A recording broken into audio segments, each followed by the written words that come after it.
Tourists have been straying away from Thailand more. But why is this? Let's find out together. Thailand has a tourism problem, but how bad is it? What are the causes? And what can we expect moving forward? First, let's cover the numbers because they're important to tell the whole story of the tourism decline here in Thailand. As of May 25th, 2025, Thailand has recorded 13.9 million arrivals here in the country. So where exactly did things go wrong? 2025 actually started off very strong with 3.71 million arrivals. That was a 22% increase year over year from 2024, but it didn't last. February welcomed 3.12 million arrivals, which was a 7% year-over-year drop. March was even worse with an 8.7% year-over-year decline. And April was down 7.6%. And the drop in numbers are even worse when you compare Thailand with other countries around the world and in this region. Global tourism arrivals are up 5% year over year in 2025. And the Asia Pacific region, which includes Thailand, is up 13%. Thailand. Before we go too far in the video and I forget what I was gonna say, it's interesting that the numbers were so much higher at the start of the year and then it's just gone down since then. So I'm interested into knowing like why that is and if he's going to explain that, because I did not research that and I didn't know about that. Maybe he'll explain it. If you know, if you happen to know, then leave it down in the comments. Regional neighbors are doing particularly well. Arrivals in Vietnam are up 24% in the first 4 months of this year. And actually, I forgot to mention, but I went to Thailand with my boyfriend for 3 months. Actually, before we got to Vietnam, which is where we are now. And we've been here for about 3-ish weeks. So it's really interesting for me to see this as well, having been to Thailand and now being in Vietnam. But I did, hear about or have seen that the tourism in Vietnam is picking up and just surrounding countries like the Philippines as well and Malaysia. And that in Thailand it's not going down. That could also be because those places are more like up and coming. Things are still cheaper here in Vietnam. That could play into it, but let's see what he's had to say. Arrivals in Malaysia are up 31%, and arrivals in Cambodia jumped by 14%. There is one major factor that's making Thailand less attractive than its new competitors in the region. Prices have gone up a lot here. Yeah, so just like I was saying, the prices. And Thailand's a lot more expensive than it used to be. But then, to be fair, it's like, it's all in comparison because obviously Thailand is still cheaper than like most Western places. But then compared to here, yes, it's more expensive. But I think it comes down to the image a place has and what kind of tourists you're trying to attract as well. But let's not get too deep into it yet. Hotels to tourist attractions and restaurants, Thailand isn't really a low-cost holiday destination anymore. The average daily hotel rate for Thailand in 2024 was over 4,000 baht. And during the tourism high season, that jumped to over 6,500 baht, which is over $200 per night. And rates for 5-star hotels in places like Phuket averaged out to over 10,000 baht per night during the high season. Overall, hotel prices in Thailand have increased by over 50% in the last 5 years. And so has pretty much everything else. Thailand is simply less affordable than it used to be. And affordability was one of the major drivers of mass tourism in this country. Now, I didn't mean to cut him off there, but that like is very valid. But now people are going to Vietnam more, and other countries like we have. But we had to leave Thailand because we could only stay there for 3 months. But that's besides the point. So the surrounding countries like Vietnam, they're cheaper right now, but if they don't manage things well, or even with them managing things well, prices could go up. So it'd be interesting to see how things like progress. But yeah. Country. But it gets worse because the Thai baht, the currency here in Thailand, is also historically strong. So while prices for hotels and other goods have risen inside the country, visitors also get less baht for their pounds, euros, dollars, and yen. And getting back to those regional neighbors, prices in countries like Vietnam and Cambodia are much, much lower. And these countries have essentially stepped in to fill the gap in low-cost tourism that Thailand has left behind. And this brings us to the second problem. As prices have increased in Thailand, it finds itself in a very different tourism market. Thailand now faces stiff competition from countries like Japan, where there's been relatively low inflation and the currency has actually weakened over the past few years. That's interesting. I didn't know that the currency has weakened and that they're like in competition now. But it's not just prices that are leading tourists to choose other destinations. Thailand also has a public image problem, and this is connected to the prevalence of scams in the tourist hotspots around the country. Yeah, this is a thing. Like, I did my research before going to Thailand, and I'm from the Netherlands, and my country's, what would you call it in English? Like, basically the travel advisory said, like, be aware of these certain situations and scams. So if I hadn't read that, then obviously I wouldn't have known about it, and maybe I would have operated a bit differently. But now, like, we didn't have any problems, but we also didn't really go out into the like crowded areas or touristy areas that much.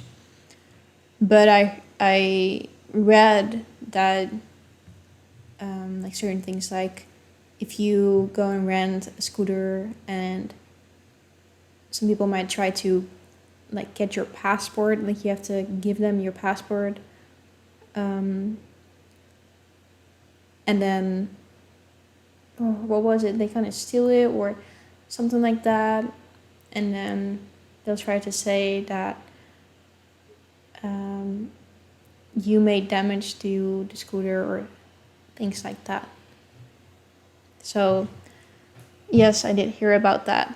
I don't know the extent that it happens, but I guess it does happen. So we have the very classic scam. This one is the tuk-tuk drivers, and they'll pass you off to another guy, and they'll try to bring you on a long tour. That'll end up as a sightseeing tour where you visit plenty of shops, gem shops, suit shops. If you take a walk around here in the old city area, you'll pretty much see an endless sea of tourists getting stopped. And it definitely can make for a little bit of a tiring experience and a less enjoyable experience. And MasterCard just named Bangkok and Phuket as two of the scam capitals of the world. That's one of the big underlying causes behind the drop in tourism. But I definitely notice a lot more police, a lot more inspectors. So there is a greater security presence, but it didn't seem to stop the scammers today. They're still out in force. But why did so many problems start off in February? I wonder where he is, actually. I don't know if he said, and I just really did not catch that. But I wonder, like, is he in Bangkok? Because we were in Pattaya, so that might be a little different as well. But February this year. The truth is that the decline in tourism numbers in this country is almost entirely connected to one key market, China.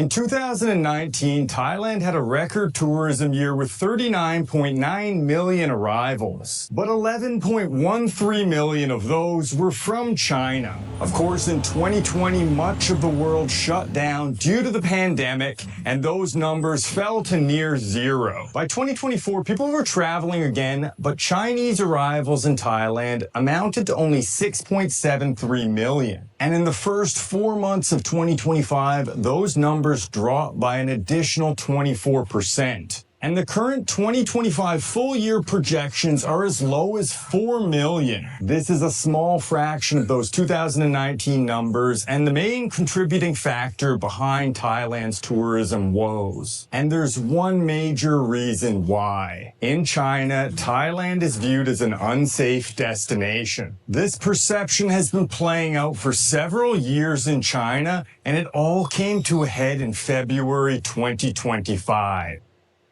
That's interesting.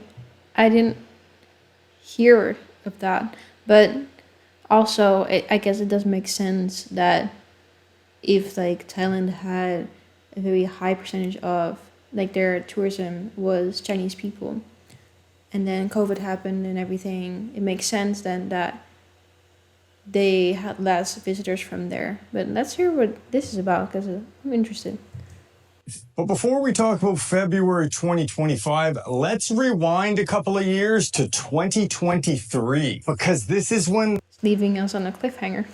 the Thailand is unsafe narrative began in China. China had just recently reopened its borders after the pandemic, and Chinese tourists were traveling again. But a blockbuster movie called No More Bets was released in theaters throughout China. The movie was about Chinese citizens being lured abroad under false pretenses, where they were kidnapped and forced into operating illegal scams in an unnamed country that strongly resembled Thailand. And there were two reasons for the negative portrayal of Thailand. First, before the pandemic, Thailand was a major draw for Chinese tourists. But in 2023, the Chinese government didn't want its citizens traveling abroad after the borders opened. And the blockbuster movie was only one example of a constant stream of content about the dangers of foreign travel. But there was a That's interesting.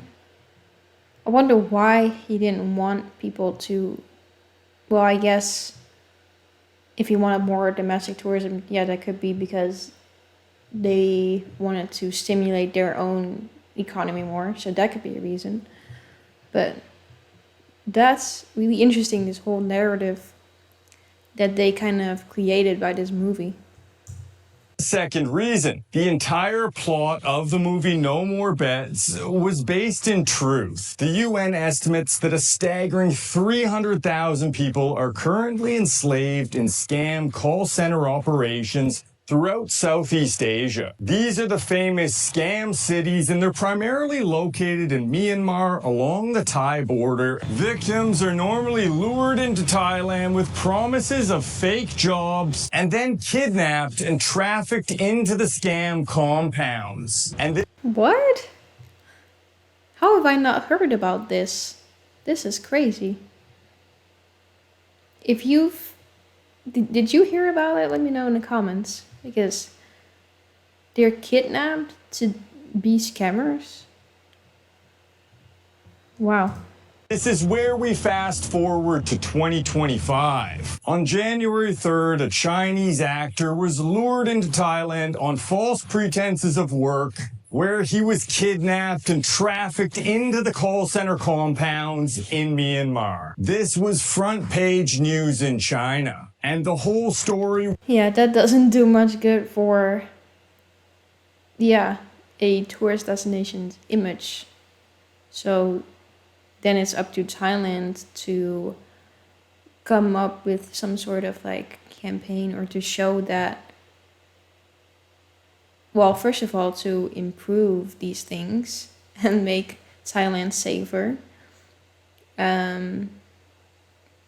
And once they do that, or if the problem isn't as bad as it looks, maybe, but it seems like it is. But to fix that and then come up with some sort of campaign to show the outside world that Thailand is safe.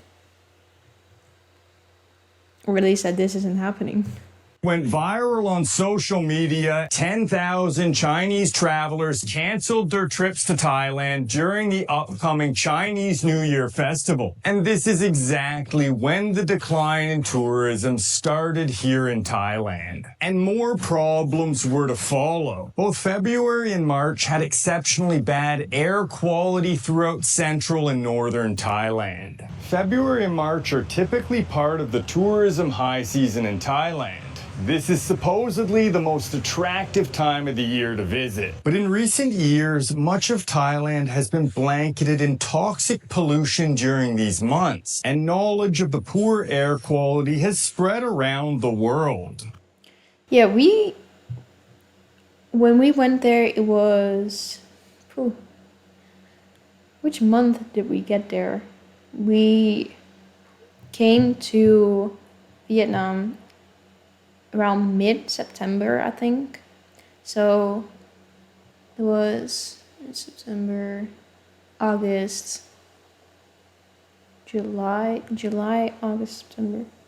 Yeah, so I guess we got there around July, or the start of July or something like that. So we did not come there during the most,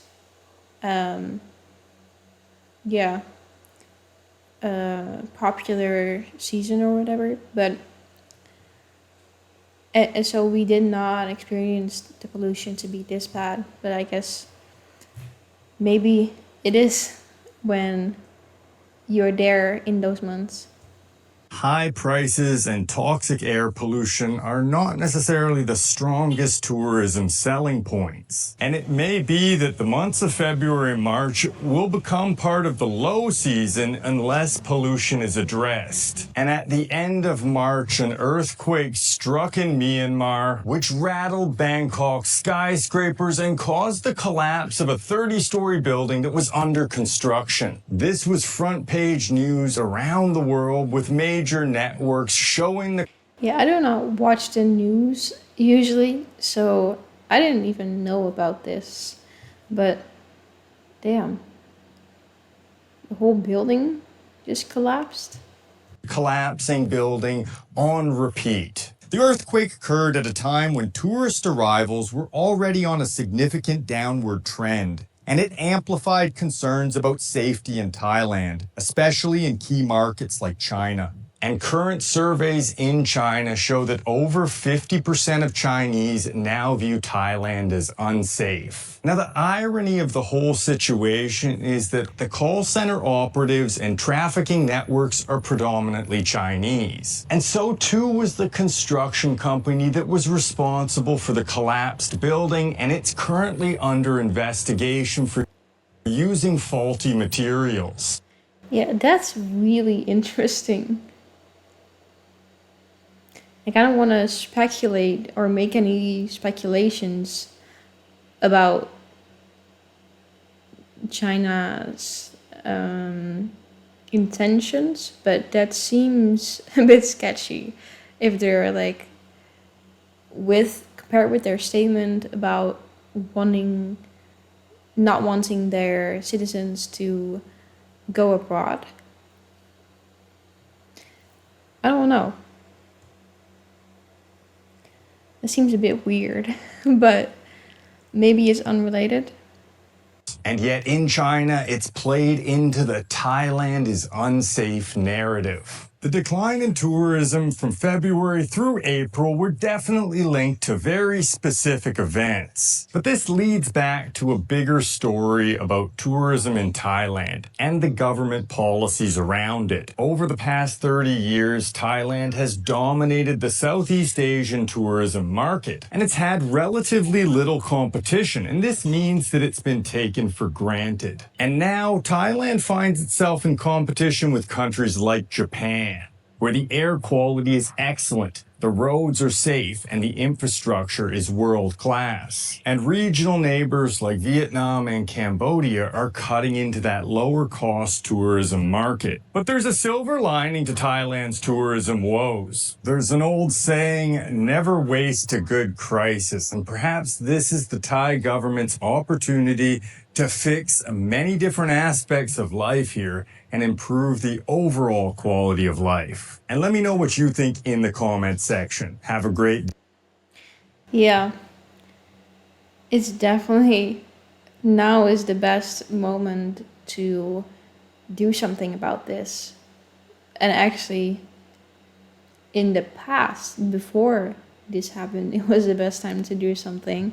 But especially now, you don't want to let this just go on, because more and more people will start not coming there if they don't improve things, because of the rise of the countries that are surrounding it.